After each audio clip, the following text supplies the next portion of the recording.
Practical के बारे में थोड़ा समझ लेते हैं। तो प्रैक्टिकल जैसे कि पहले MCQ बेस्ड होते थे और ऑनलाइन होता था, हम घर से प्रैक्टिकल कर सकते थे। अब ना तो प्रैक्टिकल आपके घर से होंगे, प्रैक्टिकल जो है वो ऑफलाइन होंगे, ठीक है। तो room number 309 computer lab, school of open learning, cavalry lane, university of Delhi, ये लोकेशन है जहाँ पर हमें प्रैक्टिकल देने जाना होगा। प्रैक्टिकल जो है वो 7 और 8 मई को होंगे। 3 PDF रिलीज हुए हैं सेमेस्टर 4 के लिए, जिसमें उसमें आपका नाम है और टाइमिंग बता रखी है। जैसे कुछ बच्चों के 10 से 1 हैं और कुछ बच्चों के 2 से 5 या ऐसे करके कुछ टाइमिंग्स हैं, ठीक है। तो उसमें आपका नाम है, रोल नंबर है और वो टाइमिंग और डेट कि कौन सी डेट को कौन सा टाइम में आपका प्रैक्टिकल हो। प्रैक्टिकल एग्जाम में 10 मार्क्स का है वाइवा, 10 मार्क्स के हैं MCQ क्वेश्चंस और 20 मार्क्स का है थ्योरी, ठीक है। ऐसे आएगा प्रैक्टिकल। आप समझते हैं कि प्रैक्टिकल में क्या क्या आ रहा है।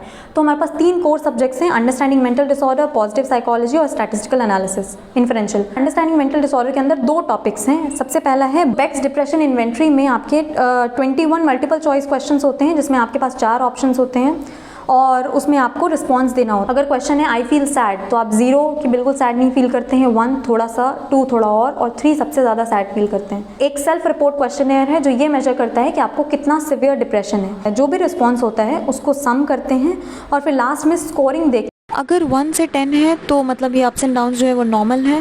अगर 11 to 16 है तो माइल्ड मूड डिस्टर्बेंसेस हैं। 17 to 20 है तो बॉर्डरलाइन क्लिनिकल डिप्रेशन। 21 to 30 है तो मॉडरेट डिप्रेशन। 31 to 40 है तो सिवियर डिप्रेशन और अगर 40 से भी ज़्यादा है तो एक्सट्रीम डिप्रेशन है। अब बेक्स डिप्रेशन इन्वेंट्री से रिलेटेड ही क्वेश्चन पूछे जाएंगे कि किसने बनाया था, ये कहाँ यूज़ होता है, कैसे टाइप के क्वेश्चंस होते हैं, कैसे स्कोरिंग होती है, यही रिलेटेड, ठीक है। दूसरा है UMD के अंदर ही स्टेट ट्रेट एंजाइटी इन्वेंट्री। इसका पर्पस है कि वो डिफ्रेंशिएट करना कि कैसी आपकी टेम्परेरी एंजाइटी है और कैसी आपकी जनरल एंजाइटी टेंडेंसी। स्टेट होता है मतलब कि टेम्परेली आप कितना एंशियस फील करते हैं और ट्रेट है कि आपकी इनहेरेंट ट्रेट कैसा है आपका। तो इसमें 40 आइटम्स होते हैं, 40 क्वेश्चंस होते हैं, 20 स्टेट पता करने के लिए टेम्परेरी एंजाइटी और 20 आपके ट्रेट एंजाइटी पता करने के लिए। रिस्पोंडेंट्स जो हैं वो रेट करते हैं कि how they feel on a 4 point scale 1 2 3 4, ठीक है। इसमें एक थोड़ा सा ट्विस्ट है कि इसमें रिवर्स स्कोरिंग है। तो जो PDF है इसका, उसी के नीचे लिखे हुए हैं कि कौन कौन से क्वेश्चंस में रिवर्स स्कोरिंग होती है।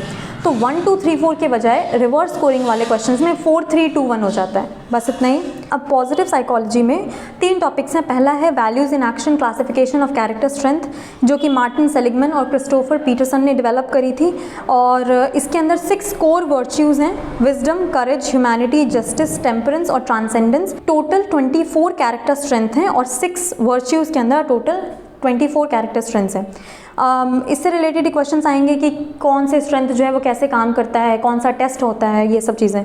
दूसरा है ग्रैटिट्यूड इंटरवेंशन। ग्रैटिट्यूड इंटरवेंशन में ये पूछते हैं कि इंक्रीज हैप्पीनेस और सेटिस्फैक्शन कैसे कर सकते हैं, ग्रैटिट्यूड जर्नलिंग क्या होती है, ग्रैटिट्यूड लेटर्स, ग्रैटिट्यूड वॉक्स, ये सब चीज़ें। लास्ट है इसी के अंदर साइकोलॉजिकल वेलबींग, जो कैरल रिफ का मॉडल है, जिसमें 6 डायमेंशंस के बारे में बात करी है। Self acceptance, positive relations, autonomy, environmental mastery, purpose in life और पर्सनल ग्रोथ। बस इनसे रिलेटेड क्वेश्चंस आएंगे कि इनका रोल क्या है, ये क्या काम करते हैं, ये कैसे हमारी लाइफ में पॉजिटिव इमोशंस को इन्हांस करते हैं, ये सब चीज़ें। अगला है इन्फरेंशियल स्टैटिस्टिक्स। तो इसके अंदर पहला है hypothesis and it's type. Hypothesis 2 तरीके की होती हैं, जैसा हमने पढ़ा है। नल हाइपोथेसिस जो ये कहती है कि दोनों ग्रुप में कोई डिफरेंस नहीं है एज सच, और ऑल्टरनेटिव हाइपोथेसिस जो ये कहती है कि डिफरेंस है। इसके अलावा 1 टेल्ड और 2 टेल्ड टेस्ट होते हैं। 1 टेल्ड जो है वो ये कहता है कि ये वाला उससे बेहतर है, ठीक है, और 2 टेल्ड जो है वो बताता है कि बस A और B में डिफरेंस है, हमें नहीं पता कौन सा अच्छा है, बस कोई फ़र्क है। दूसरा है स्टैटिस्टिकल टेस्ट कौन कौन से यूज़ होते हैं। तो T टेस्ट है। T टेस्ट 2 तरीके के होते हैं, इंडिपेंडेंट और डिपेंडेंट। इसके अलावा एनोवा है, एनालिसिस ऑफ वेरिएंस, और इसके बाद है काई स्क्वायर। इंडिपेंडेंट और डिपेंडेंट T टेस्ट में फ़र्क क्या है। तो इंडिपेंडेंट होता है जब हम सेपरेट ग्रुप्स यूज़ करते हैं, जैसे मैंने क्लास A और क्लास B का स्कोर चेक करा, तो वो इंडिपेंडेंट T टेस्ट। और डिपेंडेंट होता है कि मैंने एक ही क्लास का 2 बार स्कोर चेक करा अलग अलग टीचर के पढ़ाने के बाद, तो वो होता है डिपेंडेंट T टेस्ट, ठीक है। तो प्रैक्टिकल का ये हो गया। 7 और 8 तारीख को प्रैक्टिकल है, स्कूल ऑफ ओपन लर्निंग में है। हमें कब जाना है एग्ज़ाम देने, उसके PDFs मिल जाएंगे, मैं PDF ग्रुप पे अपलोड कर दूंगी, तो उस PDF में ढूंढ लेंगे क्या नाम है और कब जाना है एग्ज़ाम देने। सिलेबस जो है वो यही है, UMD, पॉजिटिव साइकोलॉजी और इन्फरेंशियल स्टैटिस्टिक्स के यही सब सिलेबस हैं, उनसे रिलेटेड पढ़ना है और उनसे रिलेटेड ही क्वेश्चंस आएंगे। 10 मार्क्स का वाइवा, 10 मार्क्स के MCQ और 20 मार्क्स के थ्योरेटिकल रिटन एग्जाम होगा, तो बस।